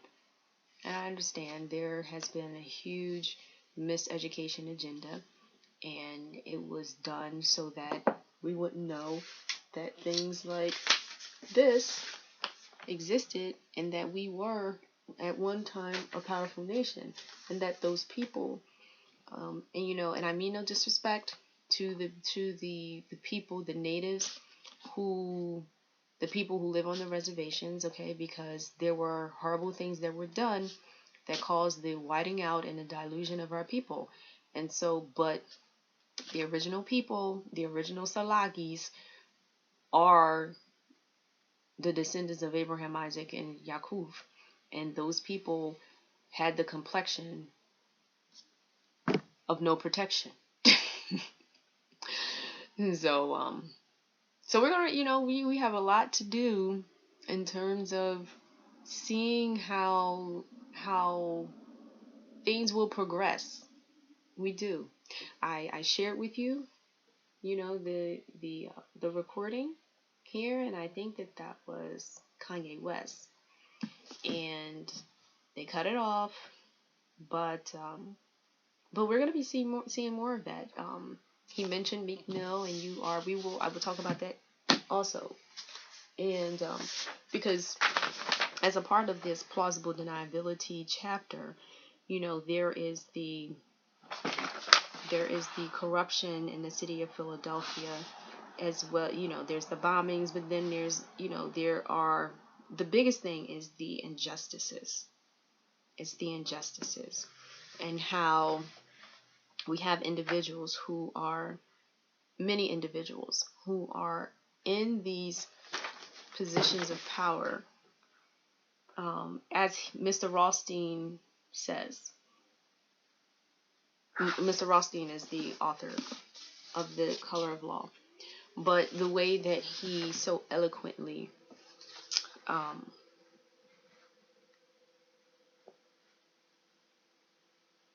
memorializes the atrocities that have once again happened to our people at the hands of the colonial operatives. He says here that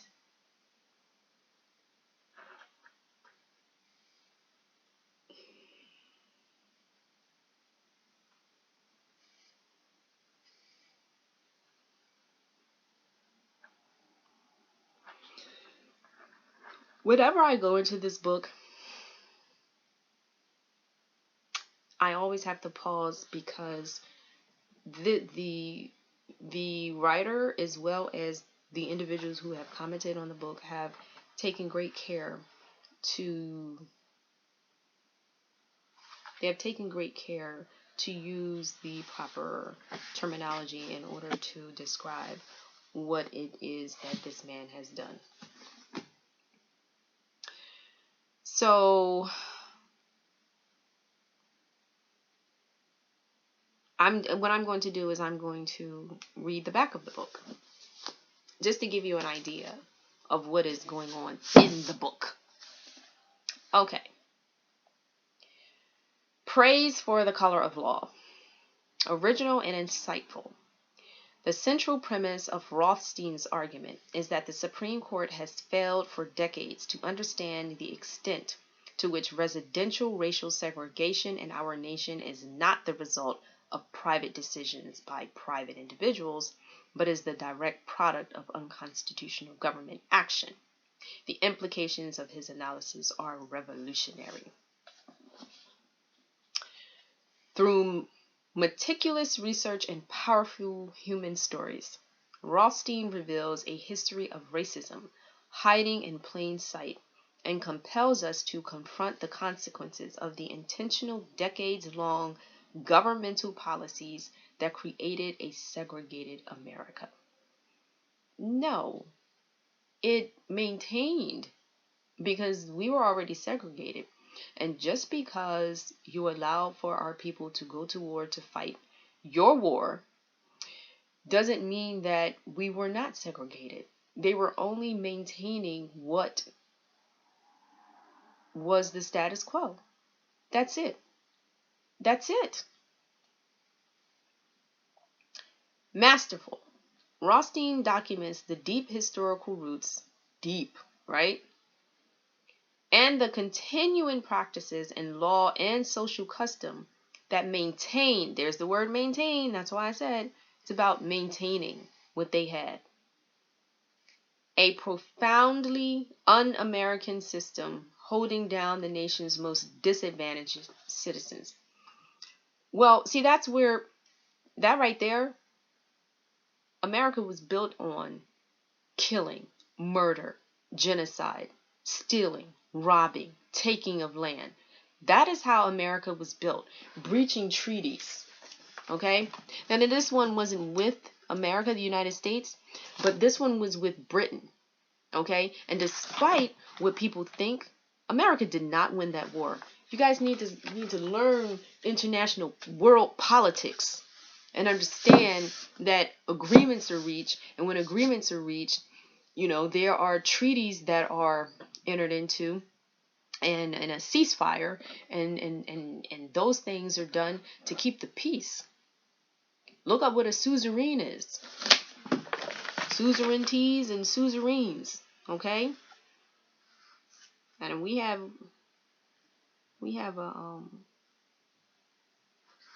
a letter from the Queen, 2 letters actually, and one in which she denies that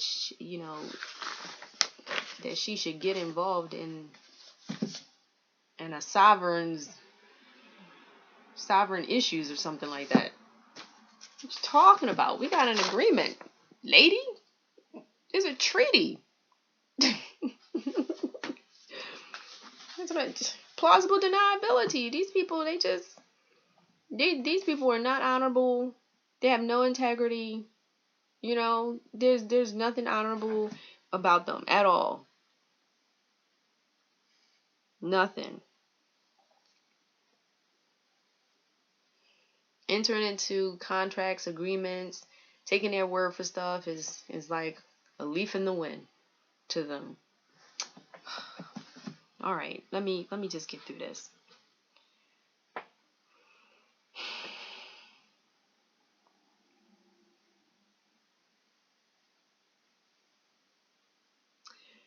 The Color of Law discloses why segregation has persisted, even deepened, in the post-civil rights era, and thoughtfully proposes how remedies might be pursued. It is a must read. So, it is a must read. And it's not a must read for those reasons that they have mentioned it, but it is a must read so that I think that our people can snap out of the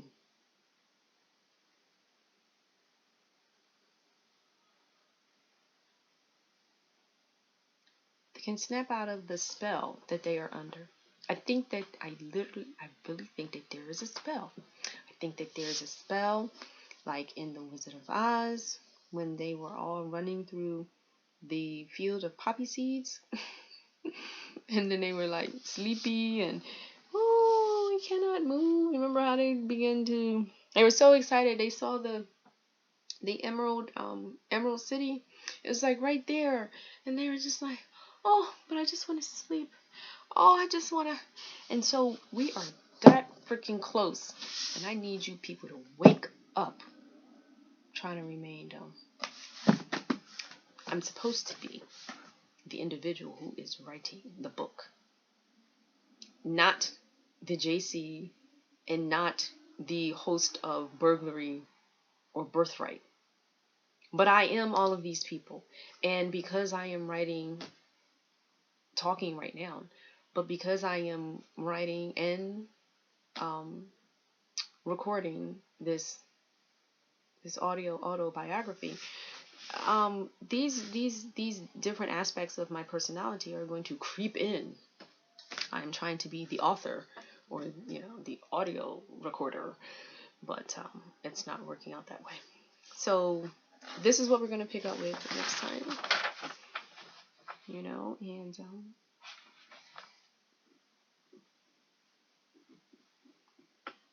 yeah, okay.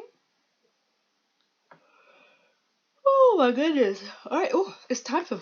I'm just yawning. What time? I've been on here. Okay, 2 hours and 16 minutes, and yes, it is time. Healing. The body needs rest. I've been awake. I've been awake for a long time today. I think I was up at 4 a.m. So yes, I must get some rest. Remember, self-care. That is also, there's a healing component to this book. There is even a chapter, dealing with healing. And so when we get there, you may actually hear me repeating some of what it is that I am saying throughout some of the other chapters. I will make sure that when I memorialize it, that those are not repetitive, maybe reminders or whatever. Oh, I know what I forgot. I forgot to read the poem. And when I'm supposed to have a poem that I read to you at the beginning. I'm supposed to have a poem.